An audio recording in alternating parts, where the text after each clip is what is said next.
They call it a Hippocratic for a reason. Go ahead. Well, so what I think is important to note is that just about every county right now is trying to steal your land. Not just trying, and they did. And they usually do it through tacit, non-consensual agreements. So when you signed or you registered to vote here, when you signed a marriage certificate, when you signed your children into the hospital, when you signed their birth certificate, when you signed your driver's license, all of these things are scams to not only steal everything that you own, your entire estate, your children, and your land. No, the way that they've actually stolen the land is quite fascinating. They just created an overlay of zip codes, then they claimed them. But the thing about it is they can't claim your land. Land can only be passed from one sovereign to the next. It cannot be passed to a foreign corporation. So what they're doing is they're claiming your land because you haven't, and that way when you die, they can take it from your heirs. So that's why we need to get a little smarter about operating in the private, setting up our own private trusts, and claiming our land. It's like far and away. All you need is a bunch of little, white flags and some posts so you can get your meets and bounds, and then you can claim your land, and therefore you can then pass it on to your heirs. So one of the things we're doing immediately for Operational Restoration is we're setting up a PMA, a social compact, where we're providing refuge for people that want to come back and get their land back from the county. We're talking 4.5 million people in Maricopa County, of which they have every single person, this right here, this Maricopa County Assessor's Office. Which, Mickey, no one's here working. No one's even here all working. Today's March 13th. Your land, and they're just banking on the fact that you're going to die. And they're all running around in there because they see us. If I may, the way how it's done. So you have a land, you have a physical land that can be only described in physical meets and bounds. And when you go to purchase a property, let's actually wait for the gentleman to hear this too, because this is very important. I'm hoping that they have this information. So when you go to purchase a property, you have a realtor, right? And they show you the actual land. They show you the front yard, they show you the backyard, they show you the house. You walk through the house, right? You love the barbecue and say, yeah, I want this house, okay? Then they shove you through this escrow process. And at the end, they create deed of trust, warranty deed, corporate deed, or some kind of deed. And in that moment, what they've done, they taken the description of the land and they took you into a fiction, okay? Mm-hmm. And the way how they do it, as Mickey was saying, through the assessor.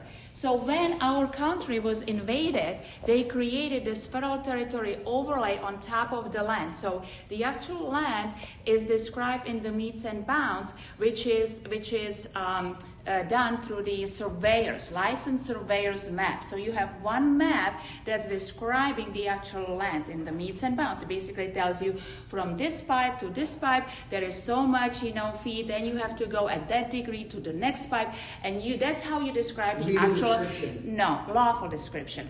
There is a difference between that's a lawful description. The legal description is then when they take it at the end of escrow into the fiction. And that's the assessor's map. And they did it so they can assess the property taxes, because you cannot tax private land, but you can tax an estate. And that's how they do it. That they take the surveyor's map, they create another map through the assessor's office called the assessor's map. And now this land is no longer described in the physical meets and bounds, but it's described through a legal description, through a new map that was created in order for them to take you in the, I call it the legal la-la land, okay, into the fiction. And you think you are buying a property, but no, you are actually buying an interest on their parcel. And the way how you know is just read your deed. In your deed, it will tell you that you are a tenant. How can you own a property and be a tenant? And how come if you paid all your property, if you paid for the house that you own, how come, let's say you get a disease and something bad happens to you and you can no longer afford to pay the property taxes, that the county can come and steal your house that it's paid for? How is that done? This is how it's done. It's all done for fraud. And people don't even realize that actually they are not foreclosing on the actual land, but they are foreclosing on a fiction, on APN number, which doesn't exist. It only exists as a creation of the mind. Okay? So the solution is people need to wake up and they need to make claim to the land that's actually sitting abandoned. It's abundant. It's everywhere. abandoned. It's abundant. This is And- how you win every war, is the land. They knew that. They knew they had to con us out of our land and keep us poor generation to generation to generation so that they could basically just steal our country. It's, Right. it's, And Mickey, it's the a word- slave the word- insurrection. We are slaves and we are all And what's- slaves. The of word system. mortgage comes from the root word mort, which is mortician, and gauge, which is wish. So a mortgage is a 30-year sentence with interest. It's a death wish, mortgage. And they've And drawn where money did you from do your that Cesta pledge? KB trust to pay for it. So there's So- no proof that the bank even funded it in the first place. Yeah, because You there is guys- no money. There is no money. Money was taken away through the Emergency Banking Act in 1933. So if there is no money, they couldn't just take the money. They had to create a system. It's basically the credit system through the trust. You can only discharge, set off, or terminate the debt if you have no way to pay for anything.